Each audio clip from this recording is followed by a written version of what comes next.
Capítulo 5. Michael Collins fue el último en llegar al centro, pero fue uno de los primeros en recuperar la cabeza, o quizá fuera cosa de su estómago. Poco antes de mediodía, después de una mañana larga, lenta y dolorosa, decidió que había llegado el momento de comer. En el almacén principal encontró mesas, sillas y una colección de equipos de acampada marcados como pertenecientes al cuarto grupo de scouts de Whitchurch. En una larga caja de metal encontró 2 hornillos de gas y cerca 4 bombonas de gas medio llenas. En unos minutos había colocado los hornillos sobre una mesa y estaba calentando 2 latas grandes que había encontrado, una de sopa vegetal y otra de alubias guisadas. Sin duda se trataba de los restos de las acampadas del verano que acababa de pasar. La comida fue un descubrimiento inesperado y muy bienvenido. Más que eso, preparar la comida era una distracción, algo con lo que apartar la mente de la pesadilla al otro lado de los endebles muros del centro comunitario Whitchurch. El resto de los supervivientes estaban sentados en silencio en la sala principal. Algunos estaban acurrucados sobre el frío suelo de linóleo marrón, mientras otros se hallaban sentados en sillas con la cabeza entre las manos. Nadie hablaba, y excepto por Michael, nadie se movía. Nadie se atrevía ni siquiera a establecer contacto visual con ninguno de los demás. 26 personas que podrían haberse encontrado perfectamente en 26 habitaciones diferentes. 26 personas que no podían creer lo que le había pasado al mundo y que no podrían soportar pensar en lo que podría ocurrir a continuación. Durante el último día, cada uno de ellos había experimentado toda una vida de dolor, confusión, miedo y pérdida, y lo que hacía que esa amarga mezcla de emociones fuera aún más insoportable era la completa falta de explicación o de razón. Cada persona solitaria y asustada sabía tan poco como la persona solitaria y asustada a su lado. Michael notó que lo estaban observando. Por el rabillo del ojo se dio cuenta de que una chica sentada cerca lo estaba mirando. Se estaba meciendo en una silla de plástico azul y lo observaba con intensidad. Eso hizo que se sintiera incómodo. A pesar de que el silencio en la sala era ensordecedor y le hacía sentirse aún más desesperado y aislado, Michael no quería hablar. Tenía 1.000.000 de preguntas que formular, pero no sabía por dónde empezar. Parecía que la opción más sensata era seguir en silencio. La chica se levantó de la silla y se fue acercando a él. Se quedó parada durante un momento, a 1,5 metros de distancia, antes de dar el paso final y aclararse la garganta. «Me llamo Emma», dijo en voz baja. «Emma Mitchell». Él levantó la vista, la miró a lo lejos y volvió a apartar la mirada sin responder. «¿Puedo hacer algo?», preguntó ella. Michael negó con la cabeza y se quedó mirando la sopa que estaba removiendo. Contempló los trozos de verdura que giraban en el líquido aguado y deseó que la chica se fuera.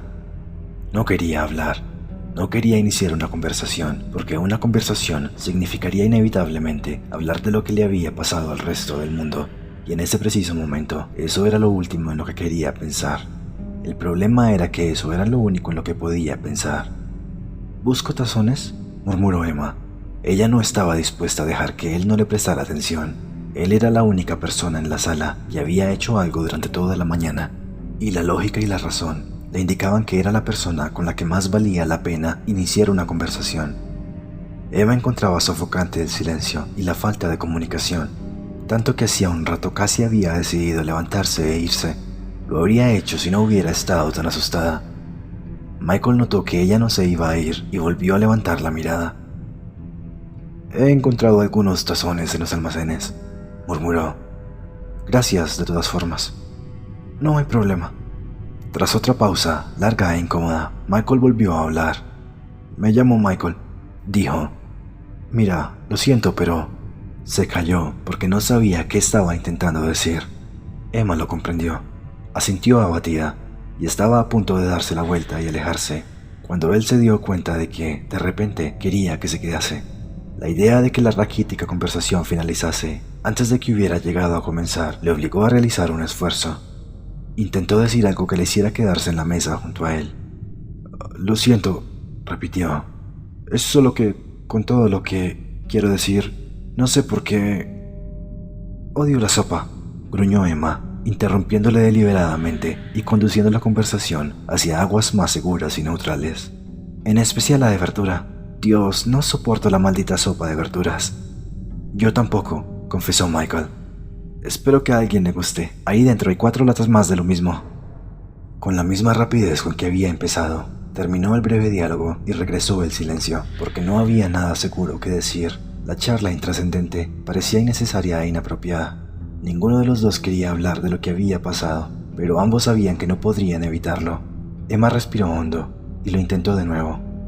«Estabas lejos de aquí cuando...». Michael negó con la cabeza. «A un par de kilómetros. Pasé la mayor parte de ayer vagando por ahí. Vivo solo a unos 20 minutos, pero me he paseado por toda la ciudad». Removió de nuevo la sopa y entonces se sintió obligado a preguntarle lo mismo. «Mi casa estaba al otro lado del parque», contestó ella. «Pasé el día de ayer en la cama». «¿En la cama?». Ella asintió y se apoyó en la pared. «No parecía que hubiera mucho más que hacer. Metí la cabeza bajo las sábanas y pretendí que no había pasado nada, hasta que oí la música. Un golpe de genio poner esa música». Michael sirvió un generoso cucharón de sopa en un tazón y se lo pasó a Emma. Ella cogió una cuchara de plástico de la mesa y durante un segundo removió la comida caliente antes de probar un poco. No tenía ganas de comer, pero sabía que debía hacerlo. Ni siquiera había pensado en la comida desde su frustrada salida para comprar el día anterior por la mañana. Un par de los restantes supervivientes les estaba mirando. Michael no sabía si lo que atraía su atención era la comida o que él y Emma estuvieran hablando. Fuera cual fuese la razón que ellos dos se comunicasen, había actuado, al parecer, como una lenta válvula de escape de algún tipo. Mientras Michael miraba, cada vez más supervivientes empezaban a mostrar señales de vida. Media hora después ya habían acabado con la comida. En ese momento tenían lugar 2 o 3 conversaciones por la sala. Algunos supervivientes se habían reunido en pequeños grupos, mientras que otros permanecían solos.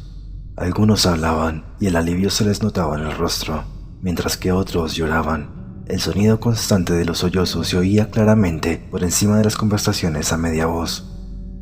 Emma y Michael seguían juntos, hablando esporádicamente.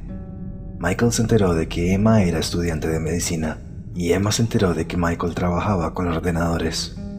Michael, descubrió ella, vivía solo. Sus padres se habían mudado recientemente a Edimburgo, con sus 2 hermanos pequeños. Ella le explicó que había decidido estudiar en Norwich y que su familia vivía en un pueblecito de la costa este. Ninguno de los dos quiso hablar con demasiado detalle de sus familias. No sabían si alguna de las personas que amaban seguía con vida. «¿Qué ha provocado esto?», preguntó Michael. Había intentado preguntarlo un par de veces antes, pero no había conseguido que le salieran las palabras. Sabía que Emma no tenía la respuesta, pero le ayudaba a haberla formulado. Ella se encogió de hombros. «No lo sé. ¿Quizás algún tipo de virus? Pero, ¿cómo ha podido matar a tanta gente? ¿Y tan rápido? Ni idea. Dios, he visto 35 chicos morir delante de mí. ¿Cómo puede algo...?» Ella lo estaba mirando fijamente. Él dejó de hablar. «Lo siento», murmuró él. «No pasa nada». Siguió otra pausa incómoda y elocuente.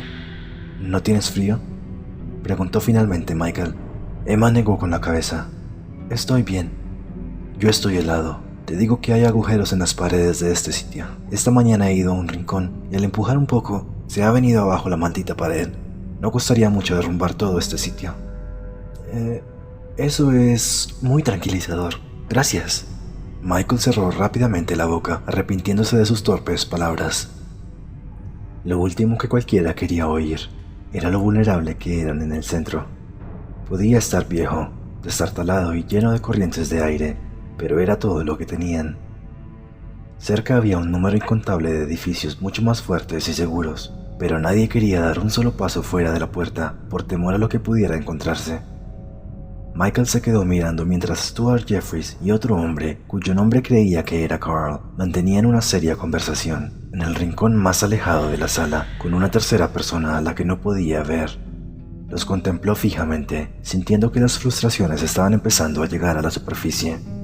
El lenguaje corporal había cambiado y el volumen de las voces estaba aumentando. Menos de 5 minutos antes habían estado murmurando entre ellos en voz muy baja. Ahora todos los supervivientes podían oír cada palabra de lo que se decía. «Ni hablar. Aún no voy a salir ahí fuera», decía Jeffries, con la voz tensa y cansada. «¿Para qué? ¿Qué hay en el exterior?». El hombre oculto en las sombras contestó. Entonces, ¿qué vamos a hacer? ¿Cuánto tiempo podemos quedarnos aquí? Hace frío y es incómodo. No hay alimentos ni suministros y tenemos que salir afuera si queremos sobrevivir. Además, necesitamos saber qué está ocurriendo. Por lo que sabemos, podríamos estar aquí encerrados con ayuda a la vuelta de la esquina. No vamos a recibir ninguna ayuda, argumentó Jeffries. ¿Cómo lo sabes?, preguntó Carl. Su voz era calmada, pero en el tono se le notaba la irritación y la frustración. ¿Cómo demonios puedes estar tan seguro de que nadie nos va a ayudar? No sabremos nada hasta que salgamos y miremos. Yo no voy a salir. Sí, eso ya ha quedado claro, suspiró el hombre oculto. Te vas a quedar aquí hasta que te mueras de hambre. No te pases de listo, no te pases de listo conmigo. Michael notó que la tensión en el rincón se podía convertir en violencia. No sabía si implicarse o quedarse al margen. Entiendo lo que estás diciendo, Stuart, intervino Carl, intentando calmarle. Pero tenemos que hacer algo. No podemos quedarnos aquí sentados y esperar indefinidamente. Jeffries buscó una respuesta. Incapaz de encontrar las palabras para expresar cómo se sentía, empezó a llorar, y ser incapaz de contener sus emociones pareció enfadarlo aún más. Se limpió las lágrimas con el dorso de la mano, esperando que los otros no se hubieran dado cuenta, aunque sabía muy bien que todos lo habían visto. «Lo que no quiero es salir ahí fuera», exclamó Jeffries, soltando las palabras entre jadeos ahogados y sollozos. «No quiero volver a verlo todo otra vez. Quiero quedarme aquí». Se levantó tirando la silla de espaldas al suelo y abandonó la sala. La silla repicó contra el radiador, y el inesperado ruido hizo que todos levantasen la mirada. «El mundo entero se está yendo al diablo», comentó Michael en voz baja mientras seguía mirando. «¿Qué quieres decir con que se está yendo al diablo?», preguntó Emma en un susurro. «Ya ha ocurrido. No ha quedado nada. Ya se ha ido todo al diablo». Michael miró a este lugar miserable y claustrofóbico, y a las cáscaras vacías y destrozadas de las personas que se encontraban con él, y supo que Emma tenía razón.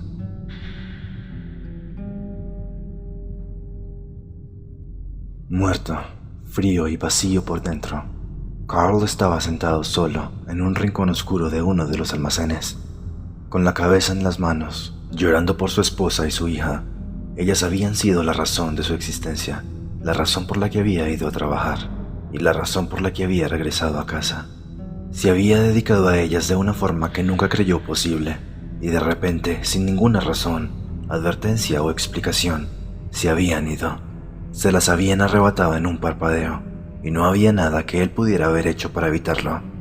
Ni siquiera había sido capaz de estar con ellas cuando murieron, y cuando más lo necesitaron, él se encontraba a kilómetros de distancia. Desde la sala principal le llegaban los lastimosos llantos y gemidos de las otras personas que también lo habían perdido todo.